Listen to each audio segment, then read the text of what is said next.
Legal boundary के सभी viewers को नमस्कार। मैं हूं advocate Satya Prakash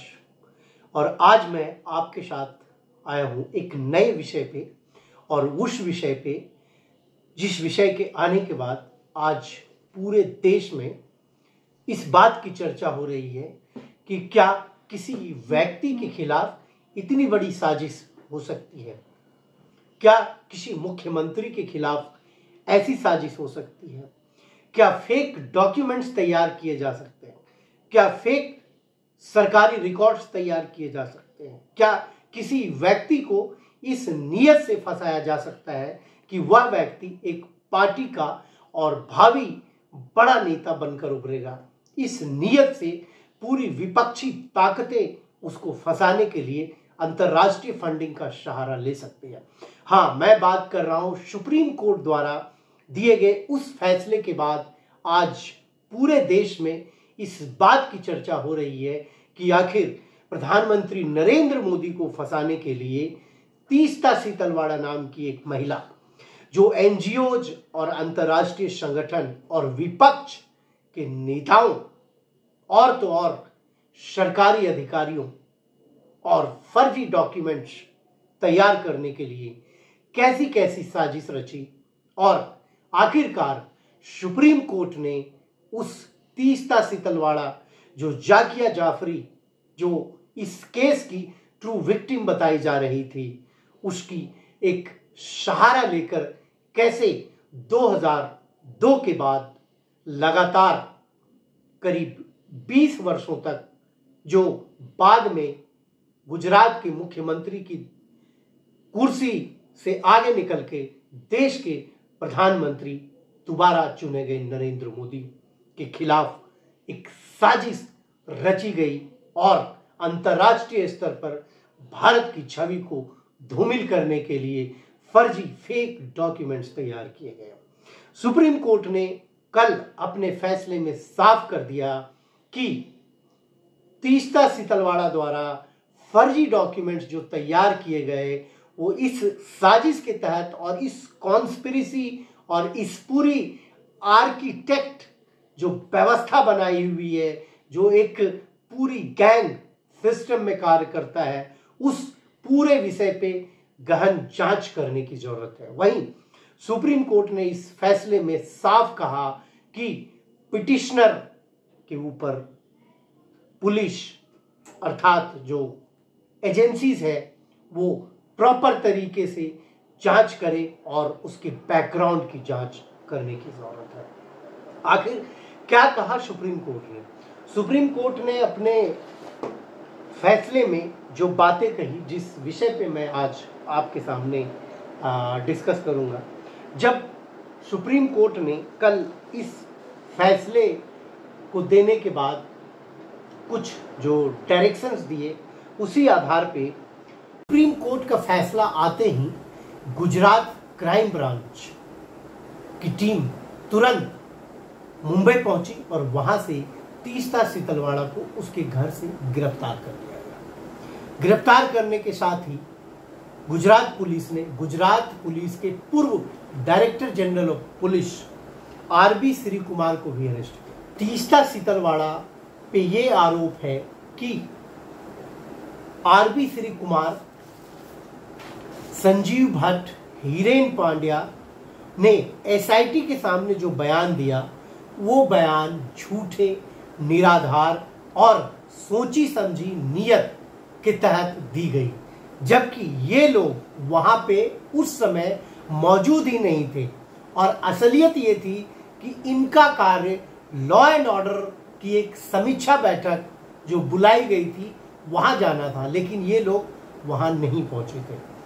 supreme court के फैसले के बाद तुरंत गुजरात पुलिस ने एफआईआर दर्ज किया जिसमें 468 धोखाधड़ी के इरादे से जालसाजी करना, 471 जाली दस्तावेजों का इस्तेमाल करना, 194 दोष साबित करने के इरादे से झूठे सबूत देना, 212 अपराधी को शरण देना, 218 पब्लिक सर्वेंट द्वारा किसी को सजा या संपत्ति जब्ती से बचाने के इरादे से गलत रिकॉर्ड तैयार करना, 211 खुद को चोट पहुंचाकर हमले का झूठा आरोप लगाना, इस पूरे फैसले के बाद यह बात तो साफ हो गई कि कहीं ना कहीं नरेंद्र मोदी के खिलाफ एक गहरी साजिश थी, और वो गहरी साजिश केवल इसलिए की जा रही थी कि मोदी की छवि को खराब तो करनी ही है, और मोदी को साथ ही साथ वैसी सजा दिलवानी है जिस सजा मिलने के बाद नरेंद्र मोदी कोई चुनाव न लड़ पाए, और उसमें फांसी तक की सजा के प्रावधान है। जो इन पे सेक्शंस लगाए गए हैं, सेक्शन के अनुसार यही चीजें प्रूफ हो रही है कि इन लोगों ने इतनी बड़ी साजिश रची थी, झूठे एविडेंस प्लांट करके, झूठे डॉक्यूमेंट प्लांट करके। वही नहीं, अपनी हितों के लिए इन लोगों ने पूरी जो चीजें थी उसको एक व्यवस्थित तरीके से बनाया। वही नहीं, तीस्ता सितलवाड़ा की एनजीओ को करीब 1,58,00,000 रुपए के आसपास उस समय की जो तत्कालीन सरकार थी, अर्थात कांग्रेस पार्टी की जो सरकार थी, उस समय के जो एजुकेशन मिनिस्टर थे, जो एचआरडी मिनिस्टर थे, उनके द्वारा इस बात की जानकारी होते हुए भी कि तीस्ता सितलवाड़ा जो है एक वैसी विषय पे कार्य कर रही है जिस विषय पे कहीं ना कहीं सीधे सीधे उस समय की जो विपक्षी पार्टी थी बीजेपी, उसके नेता पे वो आरोप लगा रही है। तो इससे ये इस बात की एक पुष्टि होती है कि उस समय की जो सरकार थी कहीं ना कहीं उसको इस बात की जानकारी थी, और सरकार की कहीं ना कहीं किसी न किसी लेवल पे इन्वॉल्वमेंट थी कि नरेंद्र मोदी को फंसाना है। और बात नरेंद्र मोदी की नहीं है, बात एक व्यक्ति की जो कॉन्स्टिट्यूशनल राइट है, जो लीगल राइट है, उस लीगल राइट को, उस कॉन्स्टिट्यूशनल राइट को आप कहें एक तरीके से कैसे खत्म करने की कोशिश की गई। उस समय सारी एजेंसीज को लगाया गया, एजेंसीज ने भी उनको बुलाया, एसआईटी ने भी उनको क्लीन चिट दिया, गुजरात कोर्ट ने क्लीन चिट दिया। उसके बाद भी अपील पे अपील फाइल होती रही, और अंततः सुप्रीम कोर्ट की जो 3 जजों की बेंच थी इस पे फैसला सुनाया और साफ किया कि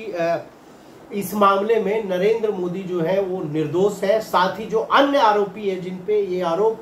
लगाया गया था वो सभी के ऊपर झूठे आरोप है। आखिर इस पूरे मामले में क्या इतिहास है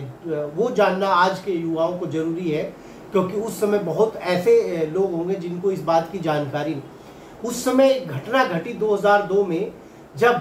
गोधरा में एक ट्रेन में सफर करे 59 यात्रियों से भरे एक डिब्बे में आग लगा दी गई। उसमें छोटे बच्चे जो 12 से 13 साल के थे वो भी जल गए। उसके बाद पूरे गुजरात में दंगा भड़का और गुजरात में काफी लोग मारे गए। और उस समय ये भी बातें उठ के आई कि जो वो दंगा भड़का, वो दंगा कैसे भड़का, आखिर दंगा भड़काने के लिए सरकार का क्या रोल था। ये जो आरोप लगाया जा रहा था कि सरकार सेना को नहीं बुलाई, इन सभी मामलों पे सुप्रीम कोर्ट ने स्पष्ट कहा कि सरकार ने अपने तरीके से कार्य किए। और सरकार, जो तत्कालीन सरकार उस समय नरेंद्र मोदी गुजरात के मुख्यमंत्री जो है वो थे, और उस समय केंद्र में बीजेपी की सरकार थी, ये भी आपको जानने की जरूरत है। बाद में तुरंत इस घटना की जब जांच प्रारंभ हुई, जब एफआईआर हुए, तो सरकार बदल गई और कांग्रेस पार्टी की जो सरकार थी वो आ गई। उसके बाद इस मामले को लगातार खींचा गया और इस चीज को लेकर नरेंद्र मोदी को पूरे दुनिया भर में, ये अमित शाह जी ने कल एक इंटरव्यू दिया, उसमें ये बात कही कि जब जब नरेंद्र मोदी जी को विदेश से किसी कंट्री से बुलावा आता था तो वहाँ के अखबारों में बाकायदा न्यूज आर्टिकल्स आ जाते थे, एडिटोरियल आ जाते थे और मोदी की छवि धूमिल की जाती थी। और इस चीज को लेके हर समय जो है मोदी जी को जवाब देना पड़ता था। अब इस फैसले के आने के बाद यह स्पष्ट हो गया कि कौन गलत और कौन सही है। अमित शाह ने एक बात और कही कि एक पूरे गैंग इसमें शामिल था और वो गैंग जर्नलिस्ट, एक्टिविस्ट और इस प्रकार के लोग शामिल थे जो कहीं ना कहीं चाहते थे कि मोदी और बीजेपी को रोका जाए, बदनाम किया जाए और इनको इरादतन कॉन्कॉक्टेड और पूरी प्लांटेड स्टोरी के तहत इनको फंसाया जाए, फेक एविडेंसेस, फेक डॉक्यूमेंट के सहारे मोदी को फंसाया जाए। मैं जल्द ही कुछ और विषय पे आपके साथ जुड़ूंगा, तब तक आप लाइक करें, सब्सक्राइब करें।